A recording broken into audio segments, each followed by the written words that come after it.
This is Arkies in the Beltway, your look at national politics and the Arkansans influencing the discussions. I'm Alex Thomas, Washington correspondent for the Arkansas Democrat-Gazette, reporting from the nation's capital. Thank you for joining us for this episode of Arkies in the Beltway for the week of September 8th, 2024. Members of Congress heading back to Capitol Hill. The Senate and House of Representatives watching the August recess draw to a close, with legislative business resuming Monday at the U.S. Capitol. Some lawmakers trying to make the most of their final week of the recess period. Senator Tom Cotton of Little Rock spending time in Montana, campaigning on behalf of Republican Tim Sheehy. Sheehy challenging Democratic incumbent Jon Tester in Big Sky Country. Cotton also spoke before the Republican Jewish Coalition in Las Vegas. Lawmakers arriving back in Washington aware of multiple deadlines at the end of this month. September 30th is the final day of the current fiscal year, and Congress has not made tremendous progress in approving spending bills for fiscal year 2025.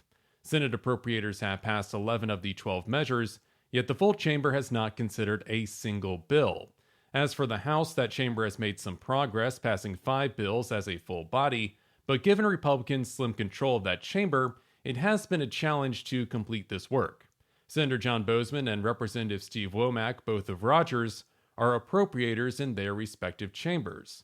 Both lawmakers previously told the Democrat-Gazette that they expect Congress will pass a continuing resolution to fund the government into October. Another item facing a September 30th deadline, a new farm bill. Congress last fall agreed to extend the standing 2018 farm bill for 1 year through September 30th, 2024. The Farm Bill authorizes programs related to nutrition assistance, rural development, research, and agriculture. Boozman serves as the top Republican on the Senate Agriculture, Nutrition, and Forestry Committee. Democrats and Republicans on that committee have put forward different proposals, but members have yet to consider any sort of legislative text. The House Agriculture Committee passed its version of the Farm Bill back in May, with Republican members and a handful of Democrats voting to advance that legislation. Representative Rick Crawford of Jonesboro serves on the committee and supported the bill during that committee vote. Boozman touting one provision included in the Senate spending bills. The Rogers senator and the previously mentioned Jon Tester of Montana secured language calling on OSHA to hold listening sessions regarding its proposed emergency response standard. The proposal would modernize safety requirements for fire departments and other emergency responders. The new policy also would mean additional cost for these entities. Boozman expressed concerns about how the policy could affect volunteer and rural fire departments. OSHA estimates public all-volunteer fire departments would face an average cost of more than $14,000 annually in order to meet these new standards.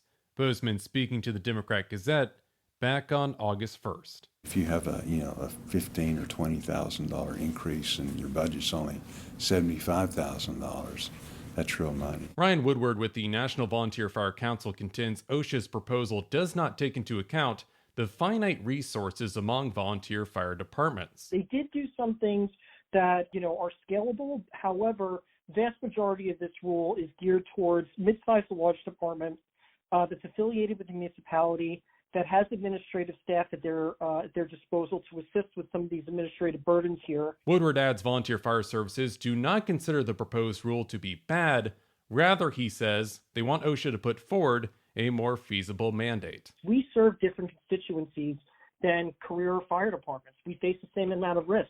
But the fact of the matter is the nature of what we face in our day-to-day can be very different. So regulate us according to what we do, the resources we have, and the communities we serve. Boozman and State Representative Lee Johnson of Greenwood met with volunteer firefighters last Wednesday in Fort Smith to discuss the proposed rule. The trucking industry has its eyes on one provision in a House appropriations measure addressing the lack of truck parking. The measure addressing transportation, housing, and urban development funding allots $200 million for expanding truck parking across the United States. The lack of truck parking is a nationwide issue. 75% of truck drivers reported in a 2020 Department of Transportation survey that they had issues with finding safe parking spaces on a weekly basis. In Arkansas, the State Department of Transportation has recorded problems with public and private parking areas being over capacity. Darren Roth serves as Vice President of Highway Policy with the American Trucking Associations. That body represents the interests of trucking companies, carriers, and suppliers. He says truck drivers have limited options when they need to stop driving for the day, and parking isn't readily available. They can keep driving, looking for a space in violation of their hours of service rules. They can face stiff penalties for that. And of course, if they're tired, that puts them and other motorists on the road in a dangerous situation. Or they can shut down early, to make sure that they find a space, but that takes away from their productivity. It takes away from their salary, increases the cost of moving goods. This leaves drivers to park in places like on the side of interchange ramps and highway shoulders. Representative Womack talked with the Democrat-Gazette last month in his Capitol Hill office regarding this issue. He says the problem is apparent. Just drive an interstate highway any night you want to drive, late at night, and look at the number of trucks that have nowhere to go. Womack leads the House Transportation, Housing, and Urban Development Subcommittee on the House Appropriations Committee. The subcommittee is responsible for putting forward the spending bill on transportation, housing, and urban development matters. Everybody knows that our economy is powered in many respects by what goes up and down those interstates in those 18-wheelers. Arkansas Trucking Association President Shannon Newton tells the Democrat-Gazette that parking availability has been a long-standing issue with little effort to confront the problem. This has evolved over time. Over time, we have continued to struggle to adequately fund our infrastructure, and then whenever funds do become available, projects like truck parking often fall down the priority list. She applauds the $200 million provision, saying additional parking anywhere benefits both truckers and Arkansas motorists. What we really need is increased capacity on the network, and whether that's in Arkansas or Missouri or Illinois, we need it everywhere. And so I think we as a state and our industry and the role that we play in the industry would benefit from increased capacity regardless of where that asphalt gets poured. As mentioned earlier in the episode, lawmakers need to pass some sort of appropriations plan by September 30th to continue funding the federal government into the new fiscal year, whether that means passing all 12 appropriations measures or a short-term continuing resolution. Looking at the week ahead, Vice President Kamala Harris and former President Donald Trump will debate each other Tuesday evening. That debate, the first between the two presidential candidates. Trump debated President Joe Biden back in June when Trump and Biden were the presumptive nominees of their respective parties. Biden's performance in that debate led to a flood of questions about his ability to serve another 4 years in the White House. Eventually, the president ended his re-election effort and passed the torch to Harris. Tuesday's debate from Philadelphia is scheduled to begin at 8 p.m. Central. ABC News is hosting the debate. It will also be available on the ABC News Live platform, as well as Disney Plus and Hulu.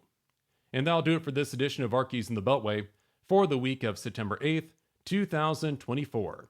You can stay up to date with all news involving Arkansas at arkansasonline.com. You can get in touch with me on social media. My handle is at Alex House Thomas. Special thanks, as always, to the team down in Little Rock. I'm Alex Thomas, and this has been Arkies in the Beltway. Thanks for listening.